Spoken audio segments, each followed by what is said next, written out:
ओम दुम दुर्गाय नमः। स्वागत है आपका हमारे चैनल पर। आज के इस वीडियो में आप सुनेंगे दुर्गा सप्तशती के अध्याय 12 और 13 का पाठ। और नियम के अनुसार सबसे पहले आप सुनेंगे देवी कवच, फिर अर्गला, कीलक, रात्रि स्तोत्र, इसके बाद देवी कवच का पाठ सुनेंगे। इसके अलावा हमारे चैनल पर सभी प्रकार की व्रत कथाएं और महात्म सुनने के लिए अगर अभी तक चैनल को सब्सक्राइब नहीं किया है तो चैनल को सब्सक्राइब कर लें, बेल आइकन पर क्लिक कर लें और अगर आज का वीडियो पसंद आए तो लाइक करके शेयर भी करें। तो चलिए शुरू करते हैं आज की कथा। श्री देवी कवच। मार्कंडेय ऋषि बोले, हे पितामह, आप हमें कोई ऐसा परम गुप्त साधन बताइए जिसके द्वारा मनुष्यों की सभी प्रकार से रक्षा हो सके और जो अभी तक आपने किसी को नहीं बताया हो। तब ब्रह्मा जी बोले, हे ब्राह्मण, इस प्रकार का साधन तो परम पवित्र एवं परम गुप्त देवी जी का कवच ही है। इसी से प्राणी मात्र का कल्याण एवं सब प्रकार की रक्षा होती है। सो आप उसे सुनिए। देवी जी की 9 मूर्तियों के नाम इस प्रकार से हैं। पहली शैलपुत्री, दूसरी ब्रह्मचारिणी, तीसरी चंद्रघंटा, चौथी कुष्मांडा, पांचवी स्कंद माता, छठी कात्यायनी, सातवीं कालरात्रि, आठवीं महागौरी और 9वीं सिद्धिदात्री हैं। जो मनुष्य अग्नि में जल रहा हो, युद्ध भूमि में शत्रुओं के मध्य फंस गया हो अथवा घोर संकट से ग्रस्त हो, वह मनुष्य भगवती की शरण में आ जाए तो उसके घोर संकट दूर हो जाते हैं। जो भक्ति भाव से देवी जी का स्मरण करते हैं उनकी सभी प्रकार से उन्नति होती है। हे भगवती, जो भी आपका स्मरण करते हैं निसंशय उनकी आप रक्षा करती हो। प्रेत की सवारी करने वाली चामुंडा देवी हैं। वाराही महेश पर, ऐन्द्री हाथी पर, वैष्णवी गरुण पर, माहेश्वरी बैल पर, कौमारी मोर पर और लक्ष्मी कमल के आसन पर विराजमान है। सफेद रूप धारण करने वाली वृषभ के वाहन वाली ईश्वरी देवी हैं। हंस पर बैठी हुई सभी आभूषणों से भूषित ब्राह्मी देवी हैं। इस प्रकार अनेक रत्नों से विभूषित सभी योग शक्तियों से संयुक्त ये सब माताएं हैं। ये सभी देवियां क्रोधयुक्त मुद्रा में रथों पर सवार होकर दर्शन देती हैं। ये शंख, चक्र, गदा, शक्ति, हल, मूसल, खेटक, तोमर, परशु, पाश, कुंद, त्रिशूल, उत्तम आयुध, शारंग, धनुष इत्यादि अस्त्र शस्त्र दैत्यों के शरीर नाश के लिए, भक्तों को अभय देने के लिए और देवताओं के हित के लिए धारण करती हैं। हे देवी, आपके दर्शन कठिन हैं। शत्रुओं के भय को बढ़ाने वाली देवी जी, मेरी रक्षा कीजिए। पूर्व दिशा में ऐन्द्री देवी रक्षा करें, अग्नि कोण में अग्नि देवता, दक्षिण में वाराही, नैऋत्य कोण में खड्ग धारणी, पश्चिम में वारुणी, वायु कोण में मृगवाहिनी, उत्तर में कौमारी, ईशान कोण में शूल धारणी, ऊपर ब्रह्माणी जी, नीचे वैष्णवी देवी रक्षा करें। इसी प्रकार शव के ऊपर विराजमान चामुंडा देवी 10 दिशाओं में रक्षा करें। जया मेरे आगे की, विजया मेरे पीछे की, बाईं ओर अजिता, दाईं ओर अपराजिता रक्षा करें। उद्योतनी मेरी शिखा की, उमा मेरे मस्तक पर विराज कर। भौहों की यशस्विनी, भौहों के मध्य में त्रिनेत्रा, नासिकाओं की यमघंटा देवी, नेत्रों के मध्य में शंखिनी, कानों की द्वारवासिनी, कपोलों की कालिका, कानों के मूल देश की शांकरी देवी रक्षा करें। नासिका की सुगंधा, ऊपर के होंठ की चर्चिका, नीचे के होंठ की अमृत कला एवं जिह्वा की सरस्वती रक्षा करें। दांतों की कौमारी, कंठ की चंडिका, गले की चित्र घंटा, तालु प्रदेश की महामाया रक्षा करें। चिबुक की कामाक्षी, वाणी की सर्वमंगला, ग्रीवा की भद्रकाली, पृष्ठ अस्थियों की धनुर्धरी रक्षा करें। कंठ के बाहरी भाग की नीलग्रीवा, कंठ नालिका की नलकुबरी, दोनों कंधों की खड्गनी एवं मेरे भुजाओं की वज्रधारणी रक्षा करें। दोनों हाथों की दंडिनी, उंगलियों की अंबिका, नाखूनों की शूलेश्वरी, कुक्ष प्रदेश की कुलेश्वरी रक्षा करें। हृदय की ललिता देवी, उदर की शूलधारणी रक्षा करें। स्तनों की मद देवी, मन की शोक विनाशनी, नाभि की कामनी, गुप्त इंद्रिय की गुहेश्वरी, लिंग की पूत कामना, गुदा की महिषवानी रक्षा करें। कटि प्रदेश की भगवती, घुटनों की विंध्यवासिनी, जंघाओं की महाबली देवी रक्षा करें। गुल्फों की नारसिंगी, पैर के तलुओं की तेसी देवी, उंगलियों की श्रीधरी देवी और तलुओं की पर्वतवासिनी रक्षा करें। नाखूनों की दंष्टा कराली, केशों की ऊर्ध्वकेशनी, रोम छिद्रों की कौमारी और त्वचा की बागीश्वरी रक्षा करें। रक्त, मज्जा, वसा, मांस, अस्थियों एवं मेदे की पार्वती, अंतड़ियों की कालरात्रि, पित्त की मुकुटेश्वरी रक्षा करें। पद्मकोश की पद्मावती, कफ की चूड़ामणि, नाखूनों के तेज की ज्वालामुखी, सभी संधियों की अभेद्या देवी रक्षा करें। हे ब्रह्माणी, आप मेरे वीर की रक्षा करें। छाया की छत्रेश्वरी, मन, बुद्धि, अहंकार की धर्मधारिणी रक्षा करें। प्राणों की कल्याण शोभना और शब्द, स्पर्श, रूप, रस, गंध, इन 5 इंद्रियों की योगिनी, सत्व, रज, तम की नारायणी सर्वदा रक्षा करें। आयु की वाराही, धर्म की वैष्णवी, यश एवं कीर्ति की लक्ष्मी तथा धन विद्या की चक्रणी रक्षा करें। इंद्राणी मेरे गोत्र की, चंडिका मेरे पशुओं की, महालक्ष्मी मेरे पुत्रों की, भैरवी देवी भार्या की रक्षा करें। मेरे पथ की सुपथा, मार्ग की क्षेमकारी, राजा के दरबार में महालक्ष्मी एवं सभी दिशाओं में स्थिर होकर विजया मेरी रक्षा करें। और जो भी स्थान कवच में नहीं आए और जो आरक्षित हैं, उन स्थानों की पापनाशनी जयंती देवी रक्षा करें। मनुष्य यदि अपना कल्याण चाहे तो एक कदम भी बिना कवच के कहीं न जाए। कवच से नित्य रक्षित मनुष्य जहाँ जहाँ भी जाता है, वहीं से उसे धन का लाभ तथा सभी कामनाओं की सिद्धि प्राप्त होती है। पृथ्वी पर उस पुरुष को ऐश्वर्य एवं अतुल संपत्ति प्राप्त होती है। वह मनुष्य निर्भय हो जाता है। युद्ध भूमि में कोई भी उसे जीत नहीं सकता। त्रिलोक भर में पूजा जाता है। ये देवी कवच देवताओं को भी दुर्लभ है। इसको अत्यंत श्रद्धा के साथ सावधान होकर जो तीनों संध्याओं में नित्य पढ़ लेता है, उसे देवी कला प्राप्त होती है। कोई भी उसे तीनों लोकों में पराजित नहीं कर सकता। उसे अकाल मृत्यु नहीं आती। वह 100 वर्ष से भी अधिक आयु पाता है। ये कवच उसका तेज, यश और कीर्ति बढ़ाने वाला है। चंडी पाठ करने वाला पहले कवच का पाठ कर ले। जब तक पर्वत, वन, काननों के साथ ये पृथ्वी टिकी रहती है, तब तक ऐसे पुरुष की संतति होने पर महामाया की कृपा से देव दुर्लभ परम स्थान की प्राप्ति होती है।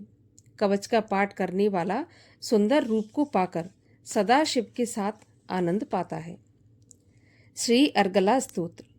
श्री मार्कंडेय ऋषि बोले, जयंती, मंगला, काली, भद्रकाली, कपालिनी, दुर्गा, क्षमा, शिवा, धात्री, स्वाहा, स्वधा आदि देवियों को मेरा नमस्कार हो। हे चामुंडे देवी, समस्त प्राणियों के दुख निवारण करने वाली आपकी जय हो।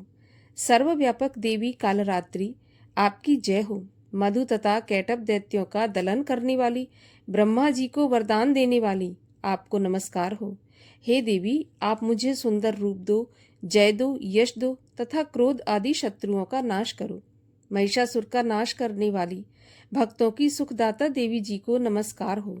मुझे रूप दो, जय दो, यश दो, शत्रुओं का नाश करो। हे रक्त बीज का वध करने वाली देवी और चंड मुंड असुरों का विनाश करने वाली माता, मुझे सुंदर रूप दो, जय दो, यश दो, शत्रुओं का नाश करो। हे पापनाशक चंडिके, जो सर्वदा भक्ति पूर्वक आपके चरणों में मस्तक झुकाते हैं, उन्हें रूप दो, जय दो, यश दो, शत्रुओं का नाश करो। सभी व्याधियों का नाश करने वाली चंडिके, जो आपकी भक्ति पूर्वक स्तुति करते हैं, उन्हें रूप दो, जय दो, यश दो, शत्रुओं का नाश करो। हे देवी जी, आप मुझे सौभाग्य, आरोग्य और परम सुख दो। रूप दो, जय दो, शत्रुओं का विध्वंस करो। मेरा कल्याण कीजिए और उत्तम धन संपत्ति दीजिए। रूप दो, जय दो, यश दो, शत्रुओं का नाश करो। हे माता, आपके चरणों पर देवता और दैत्य दोनों ही अपने मुकुट की मणियां घिसते रहते हैं। हे मातेश्वरी, अपने भक्त को विद्यावान, यशवान, लक्ष्मीवान करो। बड़े बड़े अभिमानी दैत्यों के अभिमान चूर्ण करने वाली चंडिके, मैं आपको प्रणाम करता हूँ। हे 4 भुजाओं वाली माता, चतुर्मुख ब्रह्मा जी आपकी स्तुति करते हैं। हे परमेश्वरी, रूप दो, जय दो, यश दो, बैरियों का विध्वंस करो। श्री पार्वती के पति महादेव जी से स्तुत्य हे परमेश्वरी, रूप दो, जय दो, यश दो, शत्रुओं का नाश करो। हे देवी, आप तो कठोर भुजदंड रखने वाले दैत्यों का भी घमंड नाश कर देती हो। हे अंबिके, आप अपने भक्तों के लिए अपार आनंद की वृद्धि करती हो। मुझे रूप दो, जय दो, यश दो, शत्रुओं का नाश करो। हे मातेश्वरी जी, आप मुझे वह पत्नी प्रदान करें जो मेरी इच्छाओं के अनुकूल हो और इस भयानक संसार रूपी समुद्र से मुझे तारने वाली हो। उत्तम कुल में उत्पन्न हो। जो पुरुष इस स्तोत्र का पाठ करके महास्तोत्र अर्थात कीलक का पाठ करता है, वह सप्तशती के पाठ जप से मिलने वाले वर एवं श्रेष्ठ संपदा के फल को प्राप्त कर लेता है। श्री कीलक स्तोत्र। ओम। मैं उन भगवान सदाशिव को नमस्कार करता हूँ जिनके दिव्य 3 नेत्र हैं, जिनका शरीर विशुद्ध ज्ञान स्वरूप है, जो मोक्ष प्राप्ति के कारण है। अर्ध चंद्रमा जिनके मस्तक पर शोभायमान है। श्री मार्कंडेय ऋषि बोले, मंत्रों के शाप एवं उत्कीलन आदि को समझकर पाठ करने वाला पुरुष मोक्ष पा लेता है, अतः इसका ज्ञान होना आवश्यक है। सब उच्चाटन आदि वस्तुएं इसी स्तोत्र द्वारा पाठ करके सिद्ध होती हैं, और जो इस स्तोत्र का पाठ करके सप्तशती के पाठ मात्र से स्तुति करते हैं, उन्हें देवी जी सिद्ध हो जाती हैं। उच्चाटन आदि प्रयोगों से उन पुरुषों को मंत्र, औषधि आदि किसी अन्य साधन की आवश्यकता नहीं पड़ती। बिना जप के भी सभी उच्चाटन आदि सिद्ध हो जाते हैं। क्या समस्त उच्चाटन आदि इसी से सिद्ध हो जाते हैं? इस प्रकार की लोगों को शंका हुई। तब उस शंका के निवारण के लिए सदाशिव ने लोगों को बुलाकर आज्ञा दी। ये सब सिद्धियां देने वाला शुभ स्तोत्र है। इस चंडिका स्तोत्र को भगवान सदाशिव ने गुप्त कर दिया। इस स्तोत्र के पाठ द्वारा प्राप्त होने वाला पुण्य कभी समाप्त नहीं होता। साधक सभी प्रकार का क्षेम प्राप्त कर लेता है, इसमें कोई भी संशय नहीं है। कृष्ण पक्ष की चतुर्दशी अथवा अष्टमी के दिन एकाग्र होकर जो अपना सब कुछ भगवती के अर्पण करता है और फिर प्रसाद रूपेण ग्रहण कर लेता है, उस पर भगवती प्रसन्न होती हैं। इसी रूप के कीलक द्वारा महादेव ने इसे भी कीलन कर दिया है। जो इसके द्वारा सप्तशती का निष्कीलन करके स्पष्ट होकर नित्य पाठ करता है, वह सिद्ध हो जाता है। देवी जी का गण एवं गंधर्व होता है। वह कहीं भी घूम रहा हो, उसे कोई भय नहीं होता, न उसकी अकाल मृत्यु होती है। देहांत होने पर वह मोक्ष पाता है। इसलिए इस कीलक स्तोत्र को समझकर तथा उसका उत्कीलन करके पाठ करना उचित है। जो इस प्रकार नहीं करता, उसका नाश होता है। तभी तो बुद्धिमान इसे समझकर ही उत्कीलन से संपन्न स्तोत्र का पाठ आरंभ करते हैं। जो कुछ भी रमणियों में सौंदर्य, सौभाग्य आदि दिखाई देते हैं, ये सब के सब श्री देवी की कृपा के फल हैं। इसी कारण इस शुभ स्तोत्र का जप सदा करते रहना चाहिए। इस स्तोत्र के मंद स्वर में पाठ करने से थोड़ा फल मिलता है, उच्च स्वर में अधिक फल मिलता है। सभी सिद्धियां प्राप्त होती हैं, अतः उच्च स्वर से पाठ याद करें। जिस भगवती की कृपा द्वारा सौभाग्य, आरोग्य, संपत्तियां, शत्रुनाश तथा परम मोक्ष की प्राप्ति होती है, उस जगत की माता की स्तुति करनी चाहिए। रात्रि सूक्त। महातत्वादिक रूप व्यापक इंद्रियों से सब देशों में समस्त वस्तुओं को प्रकाशित करने वाली ये रात्रि रूपा देवी अपने उत्पन्न किए हुए जगत के जीवों के शुभ अशुभ कर्मों को विशेष रूप से देखती हैं और उनके अनुरूप फल की व्यवस्था करने के लिए समस्त विभूतियों को धारण करती हैं। ये देवी अमर हैं और संपूर्ण विश्व को, नीचे फैलने वाली लता आदि को, ऊपर बढ़ने वाले वृक्षों को भी व्याप्त करके स्थित हैं। इतना ही नहीं, ये ज्ञानमयी ज्योति से जीवों के अज्ञान अंधकार का नाश कर देती हैं। पराचित्त शक्ति रूप रात्रि देवी आकर अपनी बहन ब्रह्म विद्यामयी उषा देवी को प्रकट करती हैं, जिससे अविद्यामय अंधकार स्वतः नष्ट हो जाता है।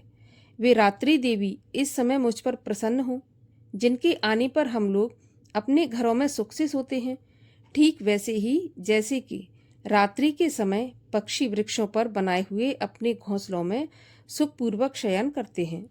उस करुणामयी रात्रि देवी के अंक में संपूर्ण ग्रामवासी, मनुष्य, पैरों से चलने वाले गाय, घोड़े आदि पशु, पंखों से उड़ने वाले पक्षी एवं पतंग आदि, किसी प्रयोजन से यात्रा करने वाले पथिक और बाज, आदि भी सुखपूर्वक सोते हैं। हे रात्रिमयी चित्त शक्ति, तुम कृपा करके वासनामयी वृक्की तथा पापमय वृक्क को हमसे अलग करो। काम आदि तस्कर समुदाय को भी दूर हटाओ। तदनंतर हमारे लिए सुखपूर्वक तरने योग्य हो जाओ। मोक्षदायिनी एवं कल्याणकारिणी बन जाओ। हे उषा, हे रात्रि की अधिष्ठात्री देवी, सब ओर फैला हुआ ये अज्ञानमय काला अंधकार मेरे निकट आ पहुंचा है। तुम इसे ऋण की भांति दूर करो। जैसे धन देकर अपने भक्तों के ऋण दूर करती हो, उसी प्रकार ज्ञान देकर इस अज्ञान को भी हटा दो। हे रात्रि देवी, तुम दूध देने वाली गऊ के समान हो। मैं तुम्हारे समीप आकर स्तुति आदि से तुम्हें अपने अनुकूल करता हूँ। परम व्योम स्वरूप परमात्मा की पुत्री, तुम्हारी कृपा से मैं काम आदि शत्रुओं को जीत चुका हूँ। तुम स्तोम की भांति मेरे इस भविष्य को भी ग्रहण करो। श्री दुर्गा सप्तशती 12वां अध्याय प्रारंभ। देवी बोली, जो पुरुष एकाग्र होकर इन स्तोत्रों से नित्य मेरी स्तुति करेगा, उसकी सभी बाधाएं मैं निसंशय नाश कर दूंगी।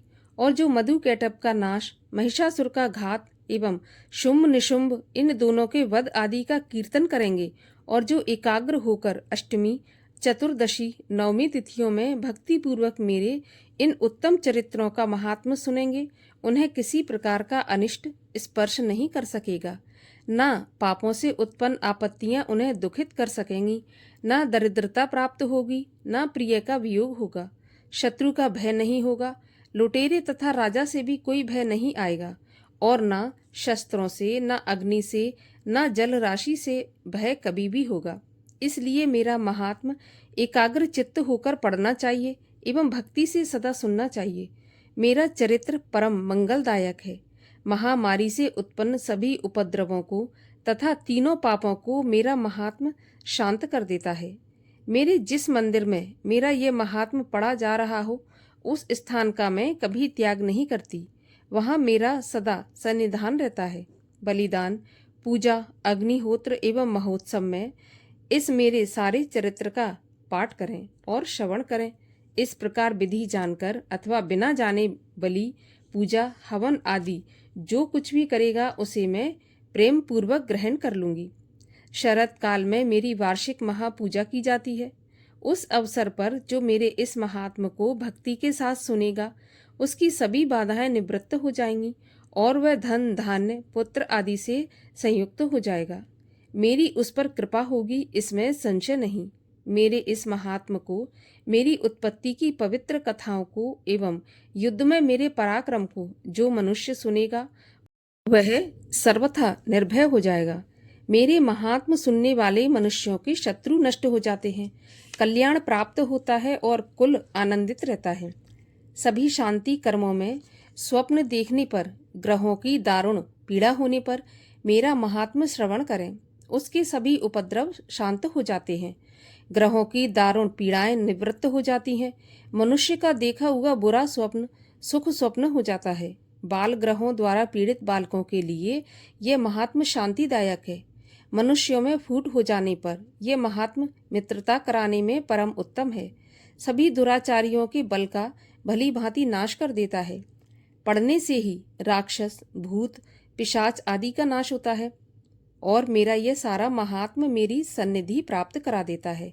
पुष्प, अर्घ, दीप, धूप, गंध तथा उत्तम दीपों द्वारा मेरे पूजन से, ब्राह्मणों को भोजन कराने से, होम से, प्रतिदिन के अभिषेक से और भी अनेक प्रकार के भोगों पदार्थों के दान से वर्ष भर जो मेरे अर्पण करके आराधना करते हैं, इससे जो मुझे प्रसन्नता होती है, वही प्रसन्नता मेरे इस महात्म के एक बार सुनने से हो जाती है। इसे सुनते ही सभी पाप नष्ट हो जाते हैं, फिर आरोग्य प्राप्त हो जाता है। मेरी उत्पत्तियों का कीर्तन तो सभी भूतों से रक्षा करता है। युद्ध में वर्णित मेरा जो चरित्र दुष्ट दैत्यों के नाश करने वाला है, उसके श्रवण करने पर मनुष्य को बैरियों से किसी प्रकार का भय नहीं रहता। हे देवतागण, तुम लोगों ने जो मेरी स्तुतियां की हैं एवं ब्रह्म ऋषियों ने जो की हैं और ब्रह्मा जी ने जो की हैं, वे सभी मंगलमयी बुद्धि देती हैं।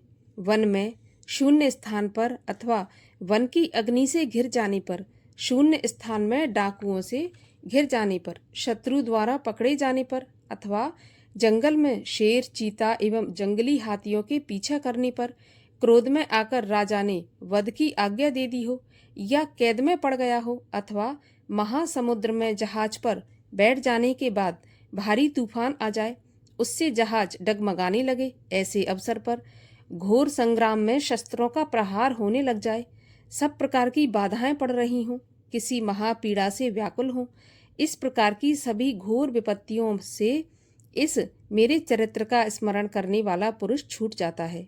मेरे प्रभाव से शेर आदि हिंसक पशु, डाकू तथा शत्रु मेरे चरित्र के स्मरण करने वाले पुरुष से सभी दूर भाग जाते हैं। ऋषि बोले, इतना कहकर भयंकर पराक्रम वाली भगवती चंडिका सभी देवताओं के देखते देखते वहां पर अंतर ध्यान हो गईं। वे सभी देवता निर्भय होकर पहले के समान अपने अपने अधिकार प्राप्त करके अपने अपने यज्ञ भागों के भोक्ता हुए। बाकी दैत्यों का हाल सुनिए। जबकि देव शत्रु शुंभ युद्ध में मारा गया, जो इस जगत में विध्वंस पर तुला हुआ था, जो अतुल भयंकर महापराक्रमी था, उसके मारे जाने पर और फिर महापराक्रमी निशुंभ के भी मारे जाने पर बाकी बचे खुचे दैत्य पाताल में भाग गए। हे राजन, इसी प्रकार भगवती जगदम्बिका नित्य स्वरूपा देवी पुनः पुनः प्रकट होकर जगत की रक्षा किया करती हैं। ये देवी जी विश्व का मोहन करती हैं, वही जगत को पैदा करती हैं, उसी के आगे प्रार्थना करने पर संतुष्ट हो जाती हैं, फिर ज्ञान एवं रिद्धि प्रदान करती हैं। हे राजन, उसी ने ही सारे संसार को व्याप्त कर रखा है। महाप्रलय काल में महामारी के स्वरूप से ही यह देवी ब्रह्मांड भर में व्याप्त हो जाती है। वही देवी समय समय में महामारी हो जाती हैं, अजन्मा होते हुए भी ये सृष्टि रूप हो जाती हैं।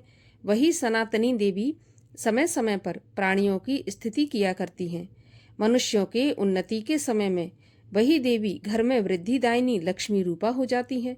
फिर अभाव के समय विनाश के लिए अलक्ष्मी अर्थात दरिद्रता भी बन जाती हैं। पुष्प, धूप, गंध आदि सामग्रियों से पूजी हुई, फिर स्तुति करने पर यही देवी धन, पुत्र, धर्म में मति, शुभ गति आदि प्रदान करती हैं। 13वां अध्याय। ऋषि बोले, हे राजन, इस प्रकार मैंने देवी जी का उत्तम महात्म तुम्हें कह सुनाया। जिसने इस जगत को धारण कर रखा है, वह देवी इस प्रकार के प्रभाव वाली हैं। वही देवी विद्या उत्पन्न करती हैं। उसी विष्णु की माया ने ही, हे राजन, तुमको इस वैश्य को तथा और भी विवेकवान जनों को मोहित कर रखा है। ये पहले भी मोहित थे, फिर आगे भी मोहित रहेंगे। इसलिए हे महाराज, तुम उसी परमेश्वरी की शरण में जाओ, क्योंकि वही देवी आराधना करने पर मनुष्यों को भोग, स्वर्ण एवं मोक्ष आदि प्रदान करती हैं। मार्कंडेय ऋषि बोले, कौष्टुक जी, इस प्रकार ऋषि की बात सुनकर राजा सुरथ ने उत्तम व्रतधारी महाभाग मेधा ऋषि को प्रणाम किया तथा ममता और राज्य आदि के हरण से दुखी होकर तत्काल ही वह राजा तप करने चला गया।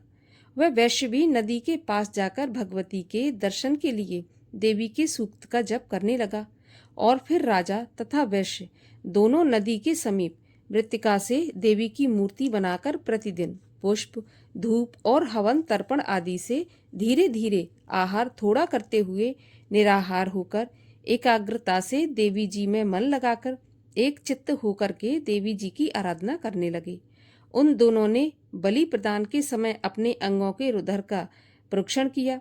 इसी प्रकार संयम पूर्वक 3 वर्ष पर्यंत आराधना करते रहे। तब तो जगत को धारण करने वाली देवी ने प्रत्यक्ष होकर दर्शन दिया, और तब राजा से चंडिका देवी जी बोली, हे राजन, हे कुलनंदन, तुम दोनों जिस अभिष्ट की प्राप्ति के लिए मेरी प्रार्थना करते रहे हो, वह वर मुझसे मांगो। मैं प्रसन्न हूँ, तुम्हें सब कुछ दूंगी। मार्कंडेय ऋषि बोले, तब राजा ने तो दूसरे जन्म में अक्षय रहने वाला राज्य मांगा, और इस जन्म में शत्रु सेना का बलपूर्वक नाश करके फिर अपने राज्य की प्राप्ति का वरदान मांगा। वैश्य का तो चित्त संसार से खिन्न हो चुका था, इसलिए उस बुद्धिमान ने उस ज्ञान का वरदान मांगा जिसके द्वारा संसार की अहंता, ममतात्मक आसक्ति नष्ट हो जाए। देवी बोली, हे राजन, थोड़े दिनों तक तुम अपना राज्य पालोगे, कठिनता के बिना ही अपने शत्रुओं का नाश करोगे। वहीं पर तुम्हारा राज्य स्थिर हो जाएगा। फिर देहांत होने पर सूर्यदेव के अंश द्वारा जन्म पाकर तुम इस पृथ्वी पर सावर्णिक नाम के मनु होगे। हे श्रेष्ठ वैश्य, तुमने जो उत्तम वर मांगा है, मैं उस वर को देती हूँ। मोक्ष प्राप्ति के लिए तुम्हें उस ज्ञान की प्राप्ति होगी। मार्कंडेय ऋषि बोले, इस प्रकार देवी जी ने उन्हें अभिलाषित वरदान दिए। फिर उन दोनों की भक्ति पूर्वक की हुई स्तुति से प्रसन्न होकर देवी तत्काल ही अंतर्ध्यान हो गई। इस प्रकार वह क्षत्रिय श्रेष्ठ सुरथ देवी से वर पाकर फिर सूर्य से उत्पन्न होकर सावर्णी नामक मनु होगा। इस प्रकार दुर्गा सप्तशती का 13वां अध्याय समाप्त हुआ। और अब सुनिए अंत में सुना जाने वाला देवी सूक्त का पाठ। भगवती बोली, मैं रुद्र, वसु, आदित्य और विश्वेदेव रूप से सर्वत्र विचरती हूँ। मित्र, वरुण, इंद्र, अग्नि और अश्विनी कुमारों को भी मैंने ही धारण कर रखा है। सोम, याग, विश्वकर्मा, सूर्य और ईश्वर नाम के देव मैंने ही धारण कर रखे हैं, जो देवताओं के उद्देश्य से प्रचुर हवि युक्त सोम यागादि का अनुष्ठान करते हैं। उन यजमानों का फल मुझ में विद्यमान है। इस ब्रह्मांड की अधिष्ठात्री पार्थिव और अपार्थिव देने वाली मैं ही हूँ। ब्रह्म साक्षात संवित ज्ञान रूपा मैं ही हूँ। यह ज्ञान ही सब उपासनाओं का मूल है। मैं ही अनंत जीवों में प्रविष्ट हूँ। देवता इस प्रकार अनेक भावों से मेरी उपासना करते हैं। जीव जो अन्न आदि खाद्य द्रव्य भक्षण करता है, देखता है, वह प्राण धारण करता है तथा सुनता है, ये सब क्रियाएं मेरे द्वारा ही सिद्ध होती हैं। जो मुझको इस दृष्टि से नहीं देख सकते, वे नाश को प्राप्त होते हैं। हे सौम्य, तुमसे जो तत्व कहे हैं उन्हें श्रद्धा पूर्वक सुनो। मैं यह उपदेश स्वयं दे रही हूँ। देवता और मनुष्यों द्वारा ही यही सेवित है। मैं जिसे चाहती हूँ उसे उच्च पद प्रदान करती हूँ, ब्रह्म बनाती हूँ तथा ऋषि और सर्व ज्ञान संपन्न सुमेधा बनाती हूँ। रुद्र के लिए धनुष खींचती हूँ। इस प्रकार मैं सर्वत्र व्याप्त हूँ। मेरी आत्मा ने जगत पिता को उत्पन्न किया है। इसके ऊपरी भाग में आनंदमय कोश के अंदर विज्ञानमय कोश में तेरा कारण अवस्थित है। मैं समस्त भुवनों में प्रविष्ट होकर रहती हूँ। स्वर्गलोक में मेरे शरीर से स्पष्ट है। मैं जल वायु की भांति प्रतीत हूँ। तभी ही यह सारी सृष्टि आरंभ होती है। इस स्वर्ग तथा मृत्युलोक के परे मैं विद्यमान हूँ। यही तो मेरी महिमा है। अपराध क्षमा याचना। हे परमेश्वरी, मेरे द्वारा रात दिन सहस्त्रों अपराध होते हैं। ये मेरा दास है ऐसा समझकर मेरे उन अपराधों को तुम कृपा पूर्वक क्षमा करो। हे परमेश्वरी, मैं आवाहन नहीं जानता, विसर्जन करना नहीं जानता तथा पूजा करने का ढंग भी नहीं जानता। मुझे क्षमा करो। हे देवी, हे सुरेश्वरी, मैंने जो मंत्रहीन, क्रियाहीन और भक्तिहीन पूजन किया है, वह सब आपकी कृपा से पूर्ण हो। हे जगदम्बिके, मैं अपराधी हूँ, किंतु तुम्हारी शरण में आया हूँ। इस समय दया का पात्र हूँ, जैसा चाहो करो। देवी, हे परमेश्वरी, अज्ञान से, भूल से अथवा बुद्धि भ्रांत होने के कारण मैंने जो न्यूनता या अधिकता कर दी हो, वह सब क्षमा करो और प्रसन्न हो। सच्चिदानंद स्वरूपा परमेश्वरी, हे जगत माता कामेश्वरी, तुम प्रेम पूर्वक ये मेरी पूजा स्वीकार करो और मुझ पर प्रसन्न रहो। बोलिए जगत जननी जगदम्बिका की जय हो। दुर्गा जी की आरती। जय अम्बे गौरी मैया, जय श्यामा गौरी, तुमको निश दिन ध्यावत हरि ब्रह्मा शिवरी। ओम जय अम्बे गौरी, मांग सिंदूर विराजत, टीको मृग मद को, उज्ज्वल से दोई नैना, चंद्र बदननी को।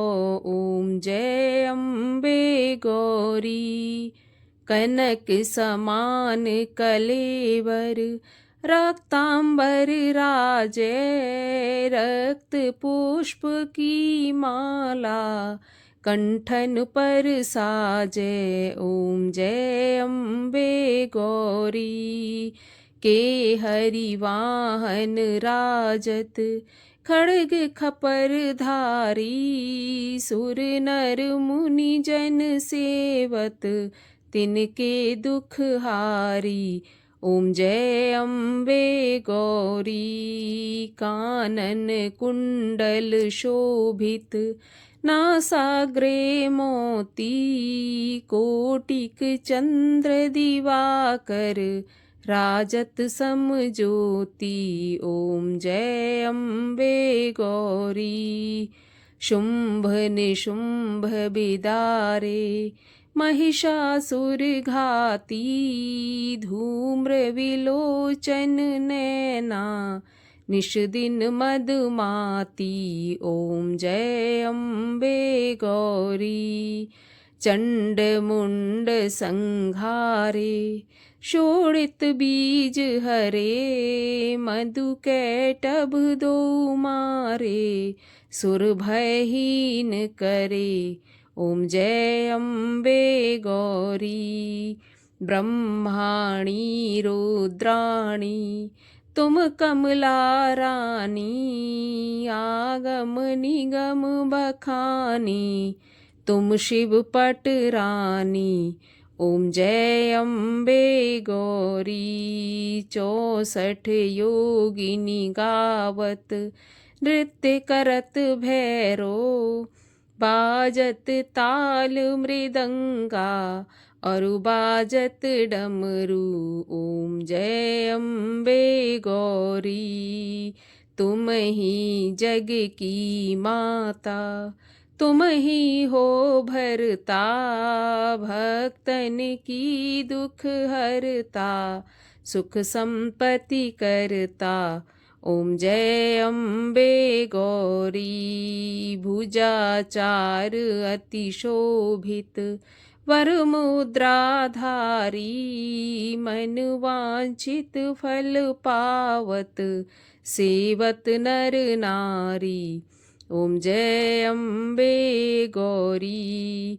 कंचन थाल विराजत, अगर कपूर बाती। श्रीमाल के तुम राजत, कोटि रतन ज्योति। ओम जय अम्बे गौरी। श्री अम्बे जी की आरती, जो कोई जन गावे। कहत शिवानंद स्वामी, सुख संपत्ति पावे। ओम जय अम्बे गौरी। बोलिए अम्बे मैया की जय।